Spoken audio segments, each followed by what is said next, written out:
इस वक्त मैं हावड़ा मैदान में मौजूद हूँ। दूसरे इलाकों की तरह यहाँ पर भी सियासी सरगर्मियाँ काफ़ी अरूज पर है। ख्वातीन भी ममता बनर्जी की हिमायत में सड़कों पर उतर आई हैं। आइए उनसे बातें करते हैं और उनकी राय जानने की कोशिश करते हैं कि वह ममता बनर्जी की आखिर क्यों हिमायत करती हैं।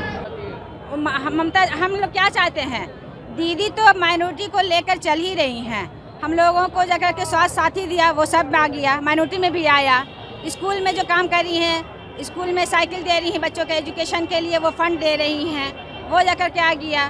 माइनॉरिटी में और अनाज दे रही हैं, वो आ गया। स्कॉलरशिप दे रही हैं, कन्याश्री दे रही हैं। दीदी तो बहुत काम कर रही हैं।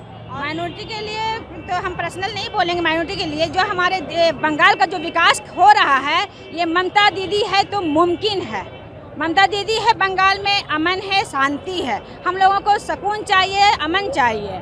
और दीदी जो है, देखिए हम जो बता रहे हैं कि हम लोग एक रैली में ममता दीदी जो 8 तारीख को जो हम लोगों का निकला है वोमेन डे के दिन, उस दिन जो है हम लोग सारी हिंदू बहनें थी बस में, और हम लोग मुसलमान भी थे, माइनॉरिटी भी थे। उसमें अज़ान होने लगी, सारे लोग एकदम खामोश हो गए।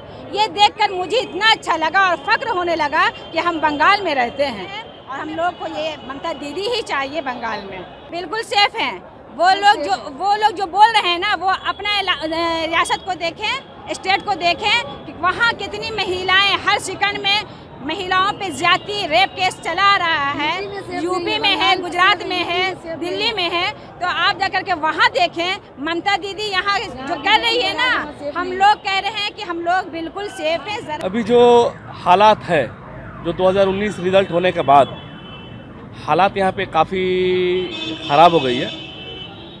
खासकर यहाँ पर हिंदू मुस्लिम वाला जो चाल चला जा रहा है, जो बंगाल का जो नहीं था, इवन 34 साल CPM भी था, लेकिन इस पॉइंट को अलग करके किया जाता था। लेकिन बीजेपी जीतने के बाद इसको सबसे पहला पहलू बना दिया और इसी पे वो लोग आगे बढ़े हुए हैं और यहाँ का हालात ये लोग ख़राब करके रखे हैं। हम लोग उम्मीद करते हैं कि सेकेंड में 2000 मई के बाद ये चीज़ बंगाल से पूरी ख़त्म हो जाएगा। अक़लियतों के लिए तो बहुत काम हुआ है और ममता बनर्जी की हुकूमत ख़ास तौर पर अक़लियतों की तरक्की के लिए हमेशा कोशिश की हैं और हम लोगों को अक़लियतों को ख़ास तौर पर पूरा यकीन है कि ममता बनर्जी वाहिद रहनुमा हैं, वाहिद ये मतलब कायद हैं मगरबी बंगाल के, जो अक़लियतों पर ख़ास निगाह रखी हुई हैं। और ख़ास तौर पर इनको जो पिछली हुकूमत ने जो कुचला था, जो दबाया था, हकूक़ नहीं दिए थे, ममता बनर्जी पूरे तौर हुकूमत में कोशिश की है कि जितना इन लोगों के